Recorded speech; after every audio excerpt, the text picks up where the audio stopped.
शहापूर तालुक्यात अनेक गृहप्रकल्प, रास्ते प्रकल्प व इतर प्रकल्प यातून निसर्ग पर्यावरणाचा प्रचंड नाश झाला आहे. डोंगर, टेकड्या उद्ध्वस्त होत आहेत. अजूनही प्रचंड प्रमाणात वृक्षतोड सुरू होत आहे. त्यातच शहापूर शहरात झालेले काँक्रिटीकरण यातून यावर्षी शहापूरकरांना प्रचंड प्रमाणात उष्णतेचा सामना करावा लागला. यावर्षी तर पारा 46 अंशावर गेला होता. निसर्ग पर्यावरणाचे रक्षण व्हावे यासाठी आपला माणूस संतोष शिंदे यांच्या नेतृत्वात शहापूरच्या नागरिकांनी पर्यावरण संरक्षण मंचाची स्थापना केली आहे व आज शहापूरकरांच्या भावना शासन दरबारी पोहोचवण्याच्या दृष्टीने मानवी साखळी आंदोलन आयोजित करण्यात आले होते. त्यात शहापूर शहरातील सर्व समाजातील लोकांचा प्रचंड प्रतिसाद मिळाला व यावेळी पावसानेही हजेरी लावून जणू कार्यक्रमास आशीर्वाद दिला. आज शहापूर तालुका 46 सेल्सिअस तापमानाने तापलाय आणि आपल्या शहापूर तालुक्याची भट्टी झालेली आहे आणि ह्या माध्यमातून सर्व शहापूरकर एकवटले गेले. पर्यावरण संरक्षण मंच या वतीने हा मोर्चा आपण काढलेला होता आणि ह्या मोर्चामध्ये या आंदोलनामध्ये मानवी साखळीमध्ये शहापूरकर सर्व एकवटले होते. मग त्यात जातीपातीचा राजकारण नाही, पक्षाचा नाही,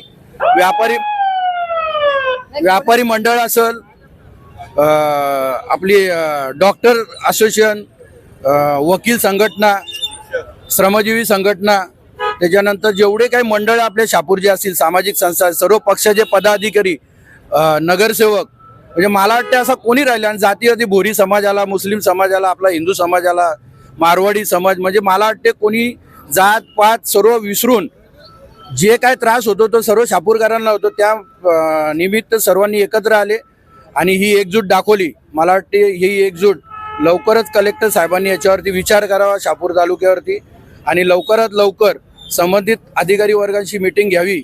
आणि हा जो काय आम्ही मागण्या केलेल्या आहेत शहापूरसाठी, का झाडे लावा, नदी नाले साफ करा, तलाव साफ करा, तर या माध्यमातून ज्या ज्या काय आम्ही अडचणी आमच्या सांगितलेल्या आहेत त्या लवकरात लवकर त्यांनी पूर्ण कराव्या. पर्यावरणाचा जो ऱ्हास होत चालला आहे आता स्पेसिफिकली शहापूर तालुक्याचा, तो फार म्हणजे धोकेदायक परिस्थितीत पोहोचलेला आहे आणि पर्यावरण वाचवणे आजच्या दृष्टीने फार महत्त्वाचे आहे. कारण पर्यावरणाच्या ऱ्हासामुळे उष्णतामान फार वाढलेलं आहे. शहापूरचे तापमान 46 डिग्रीपर्यंत जाते. तसेच शहापूरमध्ये पाण्याचे प्रमाण म्हणजे भूजल पाणी जे आहे, जमिनीखालचं पाणी, त्याचे प्रमाण कमी होत चाललं आहे. त्यामुळे पाण्याचा तुटवडा फार जाणवत आहे. त्यामुळे शहापूरला जास्तीत जास्त झाडं लावणे शहापूर तालुक्यामध्ये फार अतिशय महत्त्वाचे झालेलं आहे. आणि काय अजून उष्माघातामुळे अजून तरी शहापूर तालुक्यात कोणाचा मृत्यू झालेला नाही, परंतु ती परिस्थिती ओढावू नये याच्या आत शहापूरमध्ये जास्त उष्णतेचे शरीरावर काय परिणाम होतो? जास्त उष्णतेमुळे माणसाच्या म्हणजे जे पाणी असते शरीरात ते कमी झाल्यामुळे माणसाचा ताप येऊ शकतो, त्याच्या मेंदूवर परिणाम होऊ शकतो, किडनी, लिव्हर हे सुद्धा डॅमेज होऊ शकतात.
सगळ्यात प्रथम मी सगळ्या शहापूर वासियांना धन्यवाद देतोय की आज जे पर्यावरणाचा जो प्रश्न आणि उष्णतेचा प्रश्न निर्माण झालेत, सगळे नागरिक हैराण झालेत आणि या संदर्भामध्ये आजार पण वाढले आणि खरोखर याची दखल घेऊन आज शहापूरमध्ये उत्स्फूर्तपणे जो काही आपण एकी दाखवली याबद्दल मी सर्व शहापूरकरांना धन्यवाद देतो.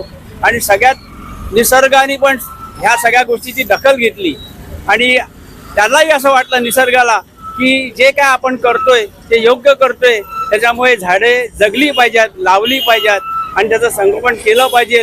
याचं महत्त्व निसर्गाला कळलं, निसर्गाने त्याची जाणीव करून दिली, म्हणून त्यांनी आपल्याला त्याची एक झलक दाखवली. तर याची दखल निश्चित आपण घेतली पाहिजे. एक ज्येष्ठ नागरिक म्हणून मी या याच्यामध्ये सामील झालो आणि या याच्यामध्ये आपल्याला जास्तीत जास्त कार्य करायचे आहे एवढी मी फक्त आपल्याला विनंती करतोय.